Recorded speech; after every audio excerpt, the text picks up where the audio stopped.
Assalamualaikum warahmatullahi wabarakatuh. Alhamdulillahirrabbilalamin. Assalatu wassalamu ala asyrafil anbiya'i wal mursalin Sayyidina wa maulana Muhammadin wa ala alihi wa sahbihi ajma'in, amma ba'd. Puji syukur kita haturkan kehadirat Allah subhanahu wa ta'ala atas limpahan nikmat yang diberikan, serta salawat dan salam kita haturkan kepada junjungan kita Nabi besar Muhammad sallallahu alaihi wasallam, keluarga, kerabat, sahabat dari dulu, sekarang hingga akhir zaman.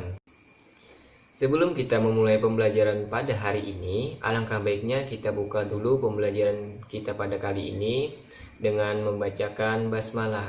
Bismillahirrahmanirrahim.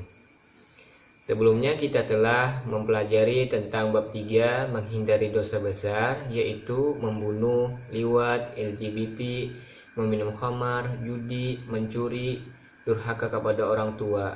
Nah, pada kali ini kita lanjut membahas tentang menghindari dosa besar, yang topiknya meninggalkan sholat, memakan harta anak yatim, dan korupsi. Tujuan pembelajaran kita pada hari ini yaitu siswa dapat menjelaskan pengertian, menyebutkan bentuk-bentuk, menyebutkan dampak negatif dari perbuatan dosa besar, meninggalkan sholat, memakan harta anak yatim, dan korupsi. Baik, selanjutnya kita memasuki materi. Yang pertama yaitu meninggalkan sholat. 1. Kedudukan sholat. Sholat merupakan salah satu rukun Islam dan merupakan kewajiban terbesar setelah 2 syahadat. Rasulullah SAW bersabda, yang artinya Islam dibangun di atas 5 tiang, syahadat, la ilaha illallah, dan Muhammad Rasulullah, menegakkan sholat, memberikan zakat, haji, dan puasa Ramadan. 2. Dampak meninggalkan sholat yaitu menyebabkan kesesatan. Salat adalah sarana komunikasi kepada Tuhan. Untuk itu tentunya harus dipergunakan dengan sebaik-baiknya. Bahkan Islam menempatkan sholat sebagai tiang agama, maka ibadah sholat sangat penting. Orang yang melaksanakan sholat akan mendapatkan petunjuk dari Allah Subhanahu wa Ta'ala, dan yang meninggalkan mendapatkan kesesatan, sebagaimana firman Allah Subhanahu wa Ta'ala yang artinya, maka datanglah sesudah mereka pengganti orang yang jelek, yang menyia-nyiakan sholat dan turutkan hawa nafsunya, maka mereka kelak akan menemui kesesatan. Al-Quran Surah Maryam ayat 59. Terus dampak yang kedua, dihukumi sebagai orang yang mendapatkan kecelakaan. Tugas utama manusia adalah untuk beribadah kepada Allah Subhanahu wa Ta'ala. Salat adalah ibadah yang paling utama, bahkan menjadi salah satu rukun Islam. Orang yang melalaikan sholat berarti telah melalaikan tugas utamanya. Oleh Allah Subhanahu wa Ta'ala, orang yang semacam ini disebutnya sebagai orang yang mendapatkan kecelakaan. Sebagaimana firman Allah Subhanahu wa Ta'ala yang bunyinya, fawailul lil musallin alladzina hum an sholatihim sahun, yang artinya maka kecelakaanlah bagi orang-orang yang sholat, yaitu orang-orang yang lalai dari salatnya. Al-Quran Surah Al-Ma'un ayat 4-5. Terus dampak yang ketiga, ketika kita meninggalkan sholat, diancam masuk neraka. Ketaatan manusia kepada Allah Subhanahu wa Ta'ala dibuktikan dengan ketundukannya dalam menjalankan kewajiban-kewajiban yang sudah ditentukan oleh Allah. Di antara kewajiban yang harus dilaksanakan adalah salat. Al-Quran menjelaskan bahwa ada di antara penghuni neraka yang ditanya Allah dengan pertanyaan, mengapa kamu masuk di neraka sakar? Maka dia menjawab, dulu ketika di dunia dia meninggalkan salat sampai dengan ajal menjemputnya. Sebagaimana firman Allah Subhanahu wa Ta'ala yang artinya, apakah yang memasukkan kamu ke dalam neraka, ke dalam sakar, yaitu neraka? Mereka menjawab, kami dahulu tidak termasuk orang-orang yang mengerjakan sholat. Quran surah Al-Mudassir ayat 42 sampai 43. Terus materi yang kedua yaitu memakan harta anak yatim. Yang pertama, larangan memakan harta anak yatim dengan batil.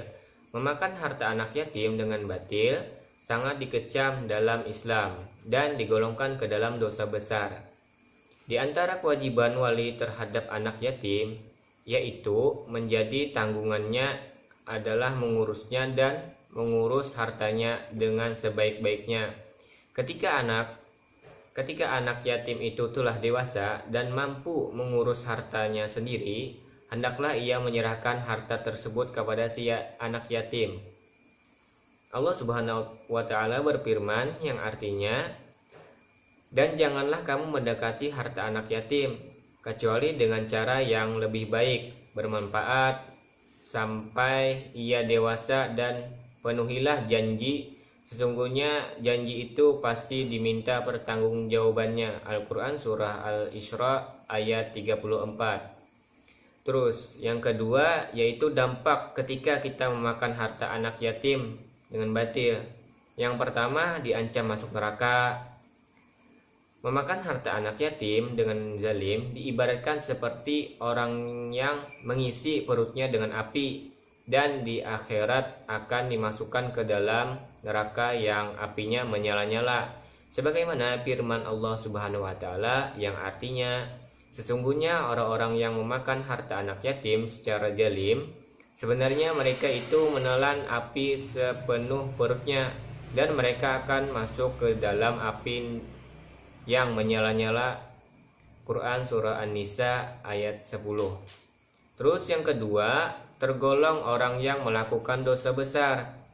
Memakan harta anak yatim secara zalim merupakan salah satu perbuatan yang dikategorikan dosa besar, yang ancaman dosanya disamakan dengan dosa syirik, sihir, membunuh, memakan riba, berpaling dari perang yang berkecamuk, menuduh zina. Rasulullah SAW bersabda yang artinya dari Abu Hurairah dari Nabi SAW, beliau bersabda, jauhilah 7 dosa yang membinasakan mereka. Para sahabat bertanya, wahai Rasulullah, apakah itu?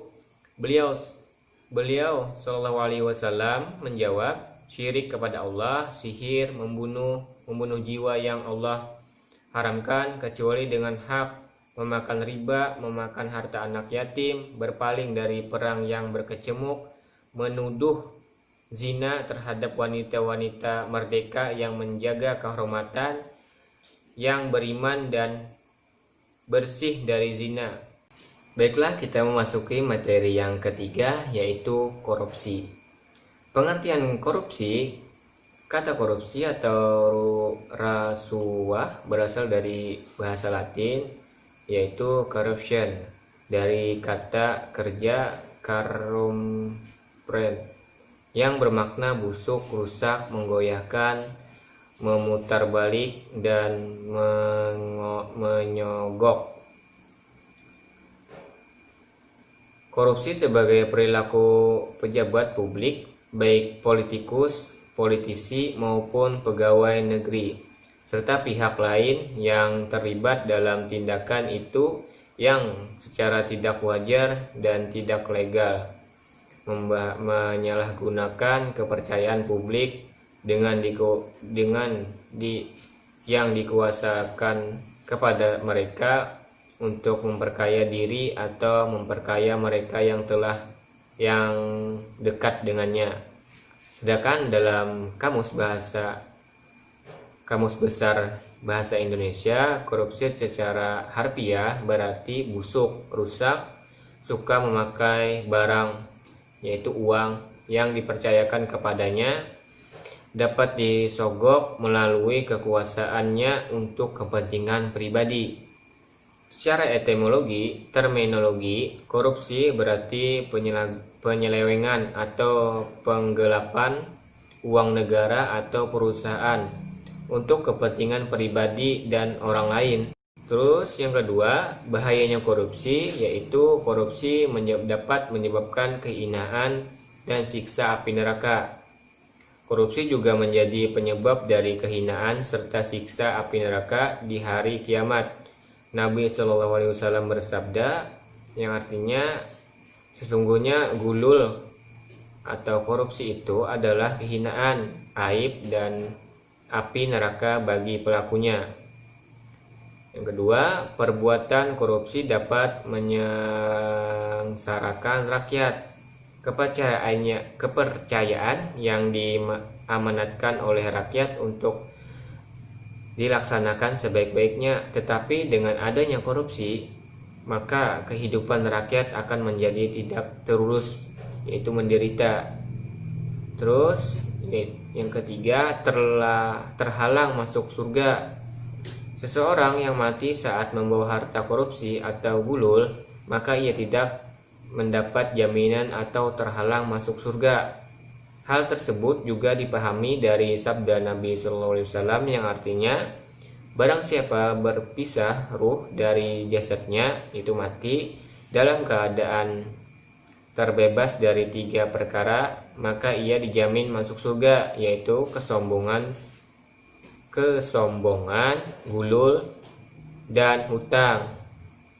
Selanjutnya yang keempat, doanya tidak dikabulkan. Harta yang didapatkan dengan cara korupsi adalah haram, sehingga ia menjadi salah satu penyebab tidak terkabulnya doa. Nabi SAW bersabda yang artinya, wahai manusia, sesungguhnya Allah itu baik, tidak menerima kecuali yang baik, dan sesungguhnya Allah memerintahkan orang-orang yang beriman dengan apa yang Allah perintahkan kepada para rasul. Allah berfirman, wahai para rasul, makanlah dari yang baik-baik dan kerjakanlah amal soleh, sesungguhnya aku maha mengetahui apa yang kalian kerjakan. Allah juga berfirman yang artinya, wahai orang-orang yang beriman, makanlah yang baik-baik dari yang kami rezekikan kepada kamu. Kemudian Rasulullah SAW menceritakan seseorang yang lama bersafar, berpakaian kusut dan berdebu. Dia menegakkan tangannya ke langit seraya berdoa, ya Rob, ya Rob. Tetapi makanannya haram, minumannya haram, pakaiannya juga haram, dan dirinya dipenuhi dengan sesuatu yang haram. Maka bagaimana doanya akan dikabulkan? Terus yang ketiga, upaya pemberantasan tindak pidana korupsi. Yang pertama, strategi preventif. Strategi ini merupakan upaya pencegahan agar seseorang tidak terjerumus ke dalam perilaku korupsi. Termasuk di dalam strategi ini adalah meningkatkan kesadaran terhadap bahaya korupsi melalui penyuluhan hukum, baik di lingkungan masyarakat maupun di lingkungan pendidikan. Begitu juga dengan meningkatkan keimanan akan adanya hari perhitungan, yaitu Yaumul Hisab. Terus yang kedua, strategi dedukatif. Nah, strategi ini dimaksudkan untuk membuat sistem deteksi dini atas tindakan korupsi, sehingga apabila ada indikasi perbuatan korupsi akan dengan cepat terdeteksi, sehingga tidak sampai kepada tindak pidana korupsi yang lebih besar. Terus yang ketiga, strategi represif.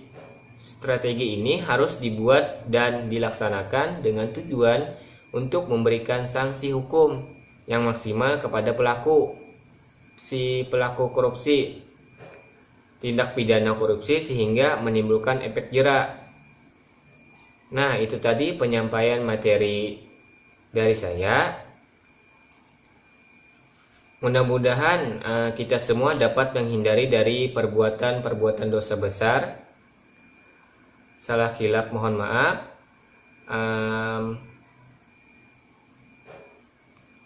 Pertemuan yang akan datang kita akan melanjutkan memasuki materi bab 4, yaitu adab berpakaian, berhias, perjalanan, bertamu, dan menerima tamu.